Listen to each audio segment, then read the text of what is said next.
여러분 이제 우리가 욥기를 8번째 맞으면서 38장으로 훅 건너뛰었습니다. 몇 장에서 건너뛴지 기억하세요? 9장입니다. 9장. 9장에서 한 30여 장을 훌쩍 건너뛰었습니다. 그래도 그 32여 장 가운데 어떤 스토리들이 있었는가 우리가 좀 이해를 하고 넘어갈 필요가 있겠죠. 첫째는 그 유명한 세 친구의 그 무료한 공방이 계속 피로감을 더합니다. 그래서 자동차로 비유하자면 공회전 하듯이 제자리 걸음을 하는, 그러면서 아주 가혹한 언어로 욥을 향해서 공격하는 그런 내용들로 구성이 되어 있어요. 그러다가 32장에서 37장까지 엘리후라는 인물이 등장을 해요. 그 앞에 세 친구는 이름 기억 혹시 하십니까? 엘리바스, 빌닷, 소발입니다. 그런데 32장서부터는 엘리후라는 인물이 등장을 하는데 뭐 별로 큰 차이가 없어요. 이 친구는 특별히 양비론자입니다. 너도 틀렸고 너도 틀렸다라는데 또 논조를 끌고 갑니다. 그렇게 아무 결론이 없는 친구들의 공방이 37장까지 빼곡히 메워져 있죠. 그리고 이제 38장에 와서 38장으로 들어가기 전에 우리가 지난주 욥의 두 가지 기도라는 주제로 말씀을 나누었어요. 기억나시죠? 기억하시죠? 그러니까 첫 번째 기도 제목이 뭐였는가 하면 표면적으로는 하나님, 내게 끊임없이 덮쳐오는 이 고난과 환난을 좀 멈춰 주십시오.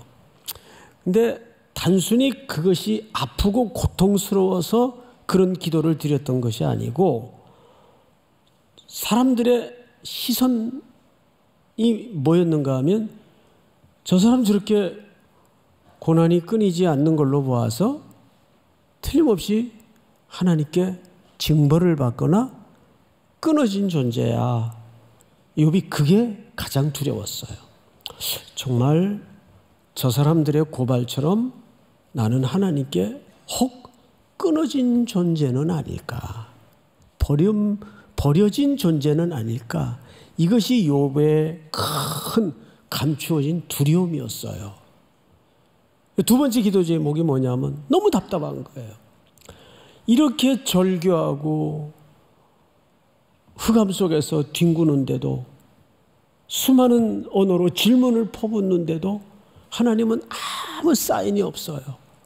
그래서 두 번째 기도 제목이 하나님, 대화 좀 합시다. 어째서 하는 겁니까? 사인도 없고 대답도 없고 정말 나는 버려진 존재인가요? 그래서 소통 좀 합시다. 이게 두 번째 기도 제목이었어요. 그런데 정말 그 기도 응답이 이루어진 걸까요? 오늘 38장에서는 욥이 드디어 하나님을 대면하게 됩니다. 하나님이 욥에게 찾아오시는데 1절을 한번 볼까요? 38장 1절.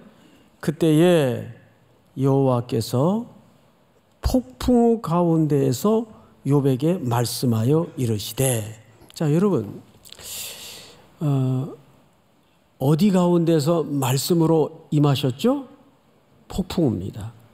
그래서 오늘 말씀의 제목이 뭐예요? 폭풍우 속에 하나님의 질문이에요. 오늘 사실 중요한 주제는 폭풍우입니다. 왜 하필 그냥 임재하시거나 그냥 나타나시지 폭풍우 속에서 하나님이 욥에게 질문을 하셨을까? 이 폭풍은 오늘 아주 중요한 주제입니다. 그래서 우리가 이 폭풍우에 대해서 조금 성경 굵은 흐름을 보고 내용으로 좀 들어가도록 하죠. 그래서 창세기 1장을 좀 띄워주실까요? 네, 제가 좀 읽겠습니다. 하나님이 이르시되 천하의 물이 한 곳으로 모이고 무티 드러나라 하시니 그대로 되니라. 우리 10절 한번 같이 읽어볼까요? 시작. 하나님이 물을 땅이라 부르시고 모인 물을 바다라 부르시니 하나님이 보시기에 좋았더라. 네, 하나님이 땅과 물을 구분해 놓으셨어요. 경계를 만들어 놓으셨어요. 그리고 하나님이 보시기에 어떻게 했더라? 그게 참 좋았어요. 이 좋았더라라는 말은 성경에 굉장히 중요한 언어인데 하나님이 보시기에 더 이상 손댈 것 없이 완벽했다 그 뜻이겠죠? 좋았더라. 토부. 자, 그리고 이제 오늘 성경을 눈을 돌려서 잠깐 보시면 8절을 한번 볼까요? 8절. 바다가 이제 이 8절부터는 좀 문학적인 표현을 썼기 때문에 유심히 들여다봐야 됩니다. 바다가 그 모태에서 터져 나올 때 문으로 그것을 가둔 자가 누구냐? 그러니까 바다가 하나님께로부터 빚어지고 창조될 때 그 뜻이겠죠. 그때에 내가 구름으로 그 옷을 만들고 흑암으로 그 강보를 만들고 10절 다 같이 시작. 한계를 정하여 문빗장을 지르고. 무슨 뜻인가 하면 바다와 땅을 정확하게 경계를 만들어서 바다가 아무리 파도가 높더라도 땅을 덮지 못하도록 모든 도량을 설계했다 그 말이에요. 11절을 제가 읽겠습니다. 오늘 본문 11절. 이르기를 네가 여기까지 오고 더 넘어가지 못하리니 네 높은 파도가 여기서 그칠지니라 하였노라. 이건 누가 경계를 정하시고 누가 이 질서와 원리를 만드신 거죠? 하나님이 경계를 정하시고 질서를 만드신 거예요. 아무리 파도가 하늘 끝 닿을 듯 성나서 넘실댈지라도 바다를 땅을 덮지 못하도록 하나님이 결정하셨어요. 자, 이것을 우리가 어디에서 그 리얼한 현장을 좀 경험하냐 하면 시인들의 시편의 기록을 좀 보도록 하십시다. 시편 107편을 보세요. 배들을 바다에 띄우며 큰 물에서 일을 하는 자는, 우리 인생을 설명합니다. 우리 인생을 비유하기를 배를 타고 수많은 파도가 덮쳐오는 그 바다에서 영업하는 자처럼 인생을 우리가 그렇게 살아가죠. 제가 몸이 좀 몇십 년 전에 많이 아파서 교회에 휴가를 얻어서 저 남해 바다에 며칠 가서 그냥 갯바위에 앉아가지고 하염없이 바다만 멍하니 바라봤던 적이 있어요. 그런데 그 우울증 걸리겠더라고요. 바다가 자꾸 이렇게 들어오라 그러는 것 같아요. 그러면서 거기서 몇 가지 큰 진리를 깨달았는데 계속 파도가 와서 때려요. 바위를, 갯바위를 칩니다. 한 개도 똑같은 파도가 없어요.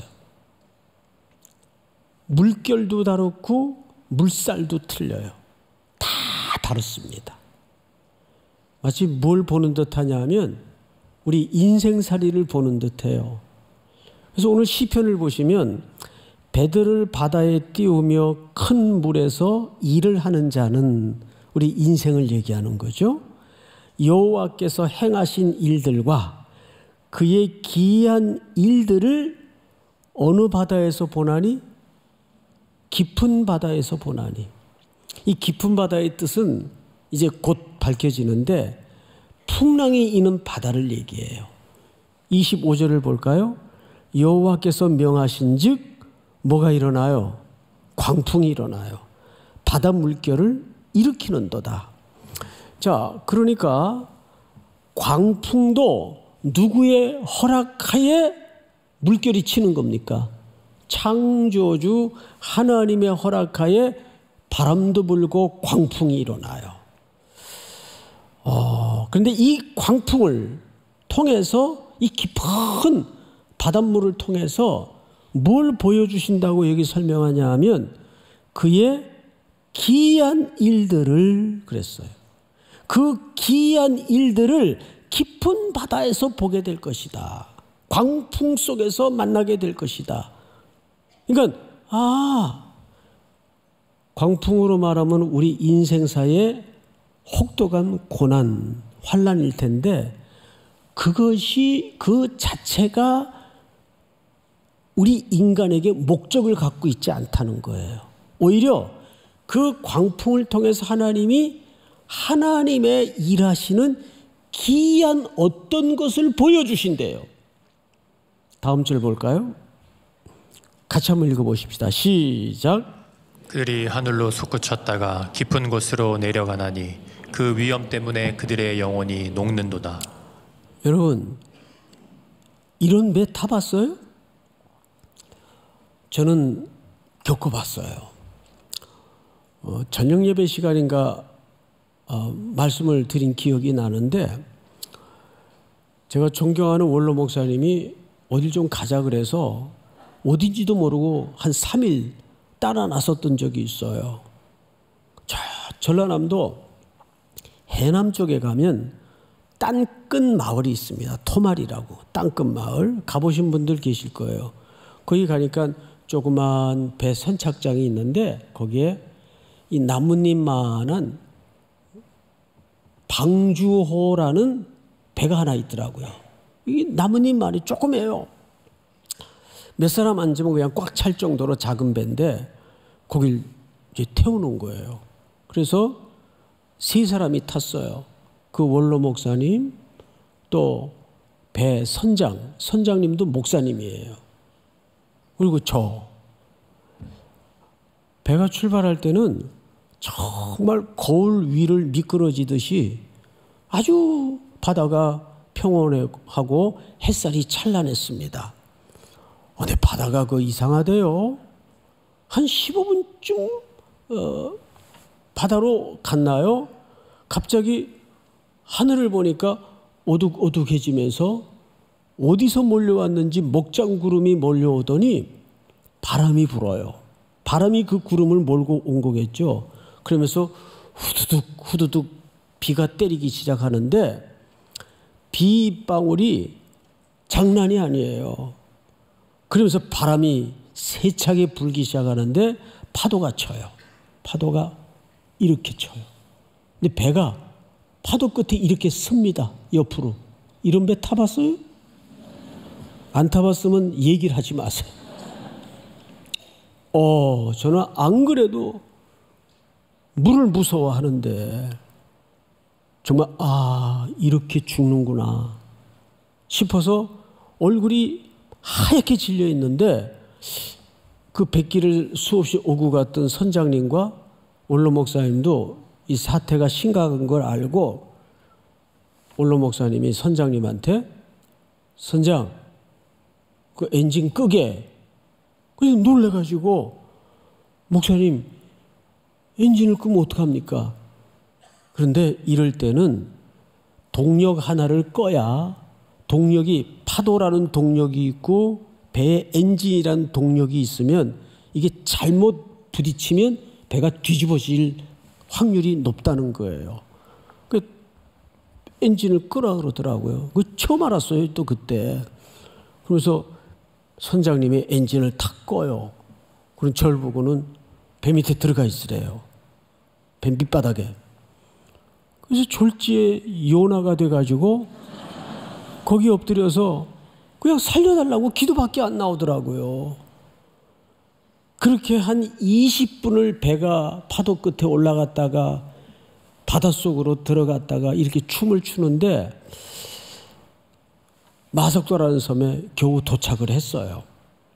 그래서 알지도 못하는 남의 집 텐마루에 그냥 누워가지고 한 3시간을 정신이 나가서 그냥 멍하니 혼절을 했던 적이 있어요. 근데 제가 이 시편 107편을 읽으면 그때 그 풍랑 만났던 생각이 어제 일처럼 너무 선명하게 기억이 떠오르는 겁니다. 26절을 잘 보세요. 그들이 하늘로 솟구쳤다가 깊은 곳으로 내려가나니 그 위험 때문에 그들의 영혼이 녹는도다. 바로 그 순간이에요, 이게. 그 다음 절을 한번 읽어보십시다. 시작. 그들이 이리저리 구르며 취한 자같이 비틀거리니 그들의 모든 지각이 혼돈 속에 빠지는도다. 그렇잖아요. 우리도 나이가 젊든 많든 나이와 상관없이 살면서 나는 왜 이럴까? 내 인생은 왜 이렇게 안 되는 걸까? 계속 어려움이 봉착하고 이 문제 치워지면 더 큰 놈이 달려들고 그게 인생이란 말이에요. 그래서 우리의 지각을 혼미케 만드는 일들이 여러분의 그 격렬한 청춘의 날에 얼마나 많습니까? 다음 절 보십시다. 이에 그들이 그들의 고통 때문에 여호와께 부르짖음에 그가 그들의 고통에서 그들을 인도하여 내시고 광풍을 어떻게 하사 고요하게 하사 물결도 잔잔하게 하시는도다. 자, 그러니까 광풍을 멎게 해서 다시 예전과 같은 고요한 바다로 만드시는 분도 누구세요? 하나님이란 말이에요. 자, 그러면 우리는 인생을 살아갈 때 어떤 때는 광풍을 만나요. 그런데 또 어떤 때는 하나님의 은혜로 그 광풍이 언제 그런 일이 있었지 할 정도로 평온해집니다. 그래서 우리는 광풍이 없어야 되고 우리의 목적이 평안해야 된다는데 몰두될 수가 있습니다. 그런데 이것이 우리에게 허락하시는 하나님의 궁극적인 목적지가 아니에요. 제가 언젠가 여러분들에게 로안 윌리엄스의 글을 인용하면서 이런 말씀을 드렸어요. 신앙생활의 목적지는 행복이어서는 위험하다. 무엇이 돼야 된다 그랬죠? 거룩이라 그랬어요. 이제 그 이유를 끝 무렵에 제가 다시 한번 설명을 드리겠지만 가치에는 목적적 가치가 있고 수단적 가치가 있어요. 자, 우리가 예수님을 사랑하는 게 목적이에요. 근데 그 예수님을 사랑하기 위해서 노력하고 몰두하고 애쓰다 보면 뭐는 쫓아오는 거죠? 행복은 자연적으로 쫓아오게 돼 있어요. 그래서 이 행복은 궁극적 가치가 아니라 수단적 가치입니다. 그럼 우리의 궁극적 가치는 뭘까요? 거룩이에요. 자, 그 얘기는 조금 후에 미뤄두기로 하고, 하나님이 때로는 우리 인생을 욥처럼 파도 끝에 올려놓습니다. 그러다가 곤두박질을 치게 합니다. 그러면 이리 구르고 저리 구르면서 이 시인의 고백처럼 정신이 혼미해져요. 그러다가 또 어떤 때는 거울 위를 미끄러지는 것처럼 바다가 조용하고 평안하고 고요해집니다. 과연 이 양자 사이에 때로는 평안을 주시고 때로는 고통을 주시고 이 양자 사이에 하나님이 의도하는 것은 너희들 내 말 안 들으면 까불면 국물도 없어. 이거 경험시키고 이거 가르쳐 주시기 위해서 그러시는 걸까요? 마치 격투기 선수가 초등학생 안발을 걸어가지고 너 그래도 입 나불거리고 까불래? 이러는 식일까요? 여러분, 우리를 그런 교훈적 차원에서 이런 재난을 주셨다면 그냥 굳이 하나님이 직접 이렇게 안 나타나시고 천사 천군 몇 사람 풀어서 저 청파동에 저 송택은 손 좀 봐라. 더 이상 떠들지 못하게. 그래도 충분히 가능해요. 예? 그런데 오늘 그 절규하던 욥에게 하나님이 그것도 직접 나타나셨어요. 이게 무슨 뜻일까요? 하나님은 저와 여러분들을 그분의 동등한 파트너로 대우하고 계신다는 걸 놓쳐서는 안 됩니다. 자, 폭풍우와 평안 사이에 뒹굴게 만드는 인생을 통해서 하나님이 진짜 원하시는 것이 뭐냐 하면, 여러분 시편 107편 43절을 보십시다. 43절. 지혜 있는 자들은 이러한 일들을 지켜보고 여호와의 뭐를 깨달으리로다? 인자하심. 인자가 뭐죠? 헤세드. 하나님의 사랑을 얘기하는 거예요. 아까 우리가 마저 못 본 시편 107편 24절을 다시 한번 보십시다. 여호와께서 행하신 일들과 그의 기이한 일들을 깊은 바다에서 보나니, 여기서 말하는 기이한 일이 뭐예요? 바로 하나님의 인자를 얘기하는 거예요. 다음 절을 한번 볼까요? 25절. 배들을 여호와께서 명령하신즉 광풍이 일어나 바다 물결을 일으키는도다. 다음 절. 그들이 하늘로 솟구쳤다가 깊은 곳으로 내려가나니 그 위험 때문에 그들의 영혼이 녹는도다. 우리 다 같이 시작. 그들이 이리저리 구르며 취한 자같이 비틀거리니 그들의 모든 지각이 혼돈 속에 빠지는도다. 28절. 이에 시작. 이에 그들이 그들의 고통 때문에 여호와께 부르짖으매 그가 그들의 고통에서 그들을 인도하여 내시고. 제가 읽겠습니다. 광풍을 고요하게 하사 물결도 잔잔하게 하시는도다. 다음 절 시작. 그들이 평온함으로 말미암아 기뻐하는 중에 여호와께서 그들이 바라는 항구로 인도하시는도다. 여호와의 뭐가? 인자하심과 인생에게 행하신 뭐죠?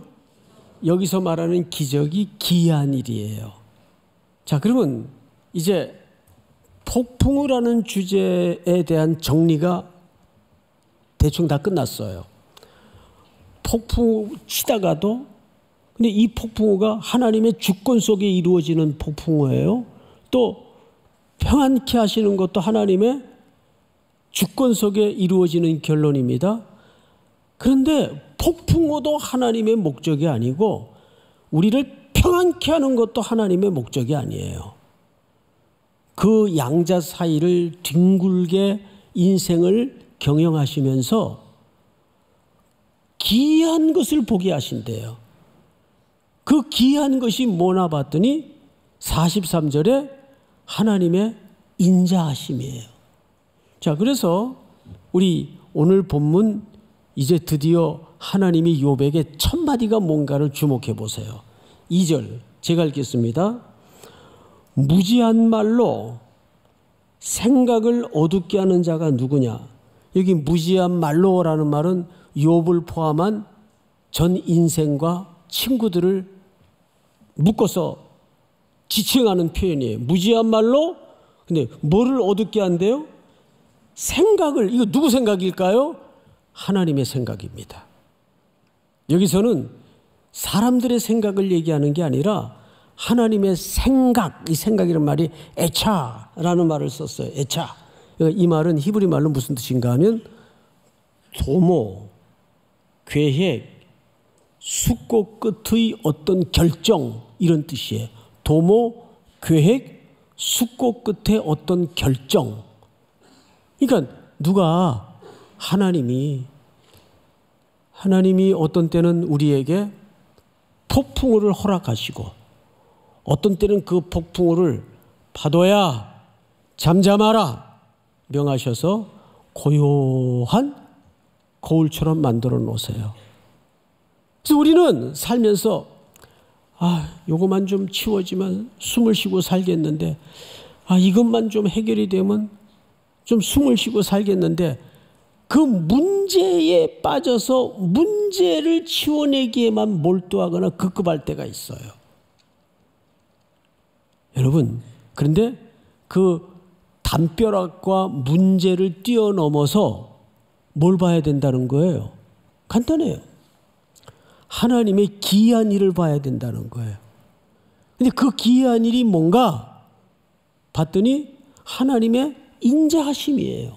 여러분, 제가 이 설교를 준비하면서 오래된 시 하나를 제가 기억이 나더라고요. 또 하나는 오래전에 여러 차례 봤던 애니메이션 영화 한 편이 기억이 나요. 시는 뭐 어떤 시인가 하면 여러분 유치환 씨라는 분 아시죠? 청마 유치환 이분이 쓴 유명한 시 중에 그리움이라는 시가 있어요. 이 시는 사실 내용은 어떤 여인을 흠모하고 짝사랑한 나머지 바위돌처럼 꿈쩍 않는 이영도라는 어떤 여인에 대한 그 애달픈 심정을 담은 시입니다. 근데 그 첫머리가 이렇게 시작이 되죠. 파도야 어쩌란 말이냐. 파도야 어쩌란 말이냐. 그러니까 자기 마음속에 일어나는 그 여인에 대한 사랑의 경랑을 얘기하는 거죠. 파도야 어쩌란 말이냐. 파도야 어쩌란 말이냐. 임은 뭇같이 까딱 앉는데 사랑하는 사람이죠. 이 땅덩어리처럼 끄떡하지 않고 있는데 파도야 어쩌란 말이냐. 날 어쩌란 말이냐.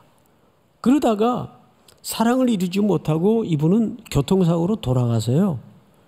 그 소식을 건너 들었던 그 여인이 이제 답변 겸 탑이라는 시를 하나 남겼어요. 그 시가 이렇게 시작이 됩니다. 너는 저만치 가고 나는 여기 섰는데 손 한 번 흔들지 못하고 돌아선 하늘과 땅 애모는 사리로 맺혀 푸른 돌로 굳어라. 이 짧은 시인데 이 마디마디에 녹아진 그 함의는 어마어마해요. 그러니까 결국 이루지 못하고 둘 사이는 끝났지만 마치 우리 인생이 이 사랑이라는 주제를 빼고 우리 삶의 모든 절절함을 거기에 대입시켜 보면 인생이라는 건 이런 녹두리처럼 들려집니다. 파도야 어쩌란 말이냐. 그러다가 그 파도와 파도 사이에 뒹구는 인생들이 하나님의 해답서를 성경을 보니까 우리의 시선을 기이한 대로 돌리기 위한, 그러면서 제가 퍼뜩 머릿속에 떠올랐던 애니메이션이 뭐냐 하면 그 짧게 끊어진 영상인데 여러분 잘 아실 거예요. 한번 볼까요? 졸음도 올 시간인데 한번 보십시다. I'll go now. No! What? What? How are you doing that? It's a magic carpet. It's lovely. You don't want to go for a ride, do you? We could get out of the palace, see the world. Is it safe? Sure, do you trust me? What? Do you trust me? Yes.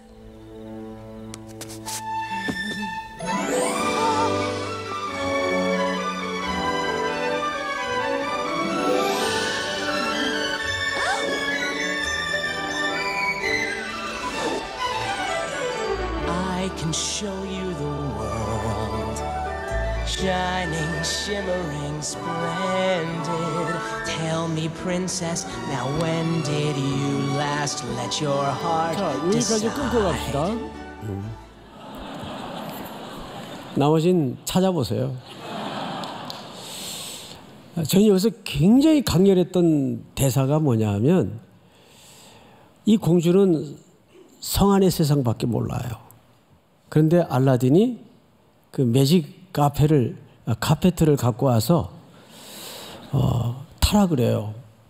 근데 공주가 첫 마디가 뭐였어요? 안전한가요? 물었죠. 근데 사실 그 질문에 대답을 하지 않고 알라딘은 나를 믿나요? 당신을 믿습니다. 그리고 카펫에 올라타서 신천지를 경험하게 됩니다. 신천. 뉴 월드. 이게 신천지라는 말이 참 좋은 말인데 이상한 사람들이 먼저 차용하는 바람에 이게 참 불편한 표현이 됐지만 여기에서 우리가 그냥 웃고 넘어갈 게 아니라 하나님이 그 폭풍 같은 고난과 평온 사이에 우리를 뒹굴면서 누구나 그걸 경험해요. 그런데 그 자체가 목적이 있질 않고 우리를 뉴 월드, 신세계, 이것도 광고가 될까 봐 좀 조심스럽긴 한데 새로운 세계를 보여주는 거예요. 기이한 일 뭘까요? 시편 107편 43절에 보면 그 본문을 다시 한번 유심히 보세요. 자막을 좀 띄워주세요. 지혜 있는 자들은 이러한 일들을 지켜보고 여호와의 뭘 깨달으리로다? 인자, 헤세드. 하나님의 헤세드가 가장 절정에 나타난 현장은 결국 십자가입니다. 믿습니까? 십자가예요. 온 세상을 캄캄하게 만드셔서 차마 아들이 그 십자가에 우리의 죄를 대속하기 위해서 고난을 받고 순종하시는 모습을 볼 수가 없어서 아들을 향하여 등을 돌리신 하나님 아버지. 그 아들은 그 아버지의 등 뒤에서 절규하셨습니다. 나의 하나님이여, 나의 하나님이여, 어찌하여 나를 버리십니까? 등 돌린 아버지는 그 눈을 구원의 대상인 우리를 향하여 마주해 주셨어요. 여러분, 이 이상 하나님의 자비를 설명할 현장이 있을까요? 인생은 꼭 직선적인 해답으로 결론되어지지 않는 오묘한 것들이 너무 많아요. 그런데 친구놈들은 지금까지 뭐라고 욥을 공격했나요? 너 지금이라도 회개해. 까닭없이 하나님이 그런 재난 주시지 않아. 지금이라도 회개하면 네 모든 잃었던 것들이 되돌려주고 회복이 될 거야.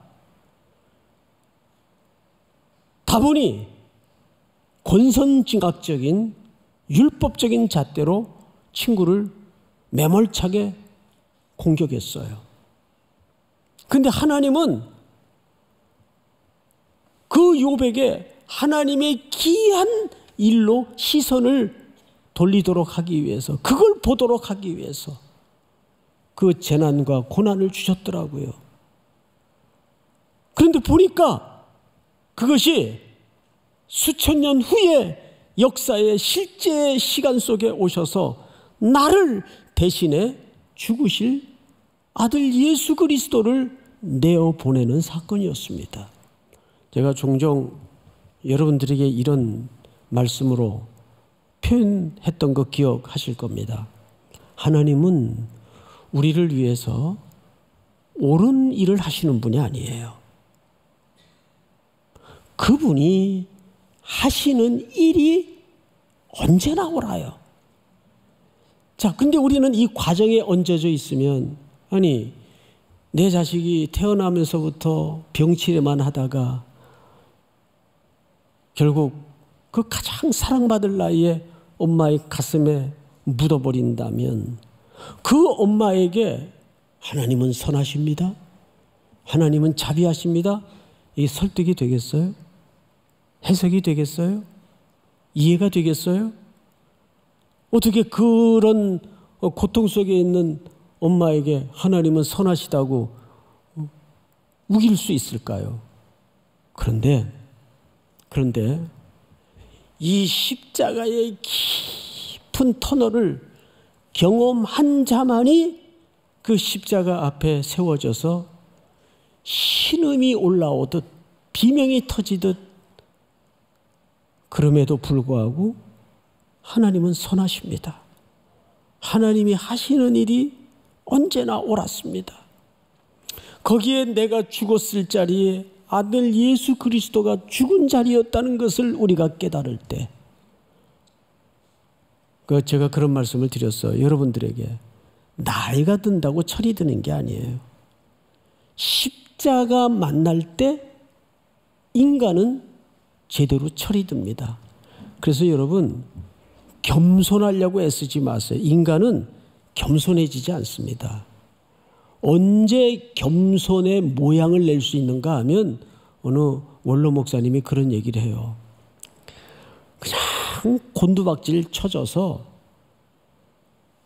자기의 본연의 형체는 옷대간데 없이 너덜너덜해져 가지고, 아, 세상에 내가 입 열어서 욕할 사람이 아무도 없구나.